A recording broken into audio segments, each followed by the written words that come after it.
Hi, Joe. Hi, Sam. Sam! Joe, I just had to come here and show you what you did for me. How do I look?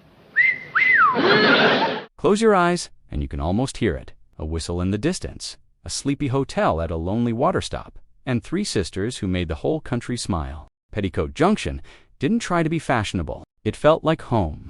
A world of hand-painted signs, pie on the porch, and a train that always seemed to arrive exactly when a heart needed it. From 1963 to 1970, Hooterville was a soft place to land. A gentler America, carefully built by creator Paul Henning and carried by B. Benadet's warm, steady grace. Even its theme invited you to put down your worries and sit a spell. And yet, behind those easy laughs were choices, losses, and little miracles that kept the junction running. Fact number 10, the dog who became Benji. Darling, your kisses are getting better every day. Steve! Oh, it's you! Before he melted hearts on the big screen, the scruffy little mutt simply answered to dog. Viewers loved him at the Shady rest, trotting beside Uncle Joe and napping by the lobby desk. Off camera, he was Higgins, a shelter rescue trained by Frank, and he worked on Petticoat Junction for 6 of its 7 seasons, appearing in well over 100 episodes. In 1974, long after Hooterville's whistles faded, Higgins came out of retirement at about age 16 to star in Benji, becoming one of the most beloved canine leads in movie history. It's a rare case where a TV side character quietly carried a second life into cinema. Proof that the show's warmth extended even to its 4-legged cast. And there's a sweet loop, and also trained Arnold Ziffel, the pig, and other animals for the connected Henning universe. Hillbillies, Green Acres, Junction, stitching the rural world together in fur and hoof. Fact number 9, when the heart went quiet. You want to take her because it's the kind and helpful thing to do, because you owe it to her, and because you'll spend the next 3 weeks in the kitchen scrubbing pots and pans if you don't. I want her to go. Good girl. For 5 seasons, B. Benadet's Kate Bradley was the show's heartbeat, the warm voice that made the Shady rest feel like home. Then, in late 1967, that voice began to fade. Doctors found a tumor. Surgery revealed it couldn't be removed. She stepped away mid-season 5 for treatment, and the scripts carefully explained that Kate's out of town, while relatives briefly filled the motherly gap. In March 1968, she returned, thinner but luminous, for a hopeful episode titled Kate's Homecoming. The hope didn't last. She managed to film only the first 3 episodes of season 6. Her final appearance was a voiceover with a stand-in filmed from behind. On October 13, 1968, B. Benadet died, and the series would never quite sound the same. Later seasons kept the Cannonball rolling, but without Kate, Hooterville felt a note lower, a lamp turned down. Fact number 8, the lady doctor who rewired Hooterville. Oh, just a minute, Mr. Miller. Yes, ma'am? I don't want to seem stuffy, but my correct title is doctor, and I'd appreciate it very much if you'd address me that way. Yes, ma'am.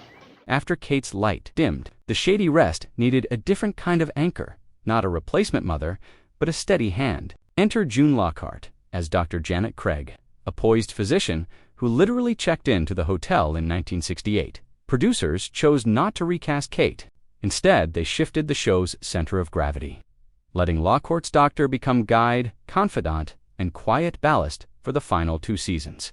In a decade when TV medicine was mostly male, Craig stood out, a calm, competent woman, doctor in a rural sitcom, stitching warmth into scenes that might have unraveled. Her first Spotlight episode even winks at the novelty, the lady doctor. What changed most wasn't the jokes, but the chemistry. With Craig on the porch, Hooterville felt cared for again, not just tended. The train could keep running, the porch light could stay on, and audiences came back for that feeling.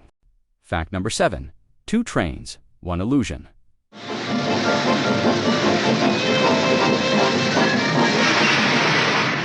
Listen closely, and you can hear it. Not just any whistle, but the voice of a 19th century locomotive.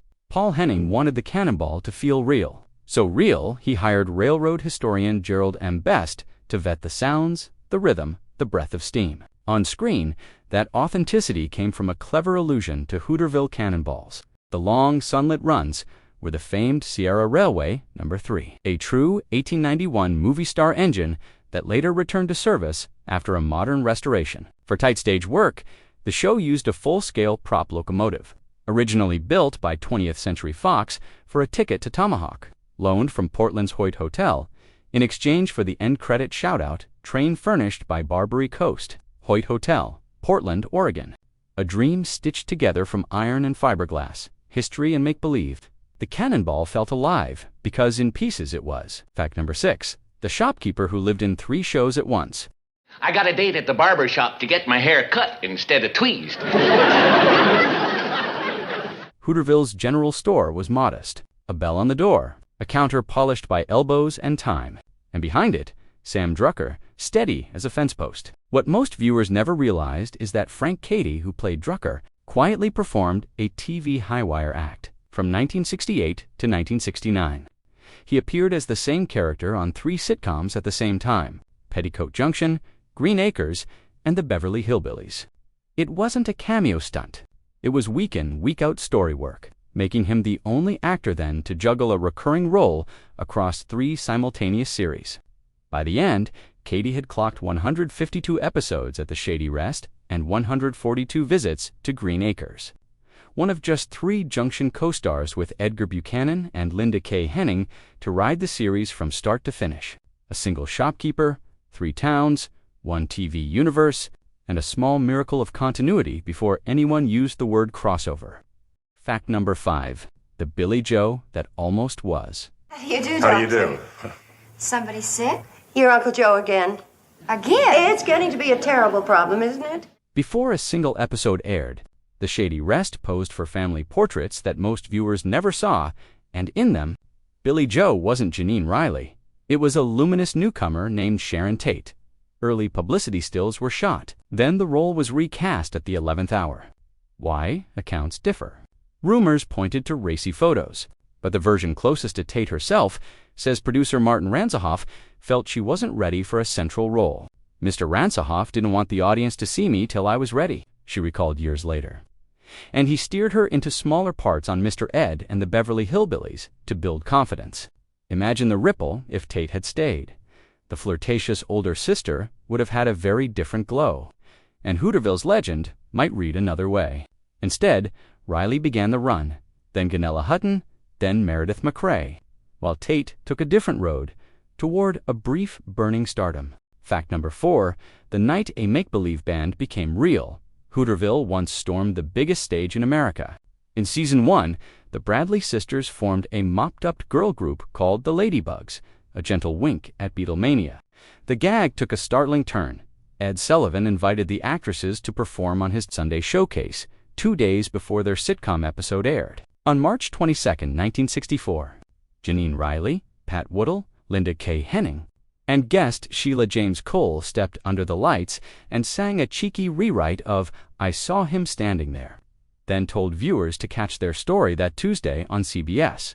A make-believe band became briefly, wonderfully real. A live cross-promotion that let Petticoat Junction ride the exact crest of the Beatles' wave. For one night, the Shady Rest's parlor spilled into America's living rooms, and the line between TV and life blurred like warm steam against a train window. Fact number 3.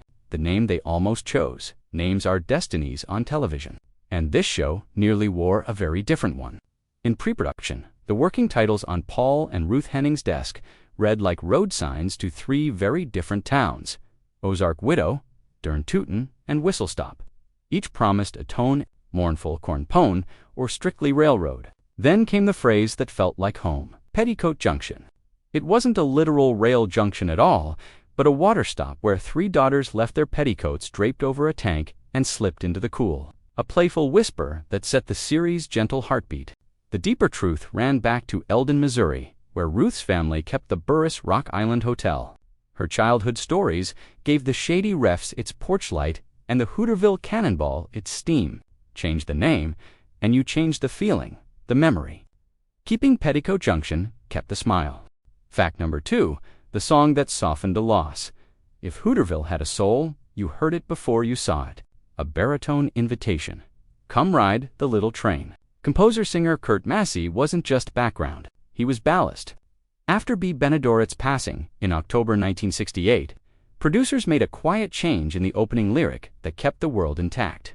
The line that once promised it is run by Kate, come and be her guest, It is run by Kate, come and be her guest. was recut to, it is run by Joe, come and be his guest. It is run by Joe, come and be his guest. Same melody, same voice. A small lyric pivot that allowed the Shady rest to grieve without breaking. Through seasons of recasts and the arrival of Dr. Janet Craig, Massey's warm through-the-needle vocal stayed constant. Turning the theme into a weekly reassurance, the train still runs.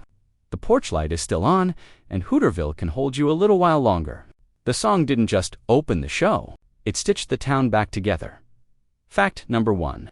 The quiet last stop and the switch that rewrote TV. The Cannonball didn't crash. It was quietly switched to a siding.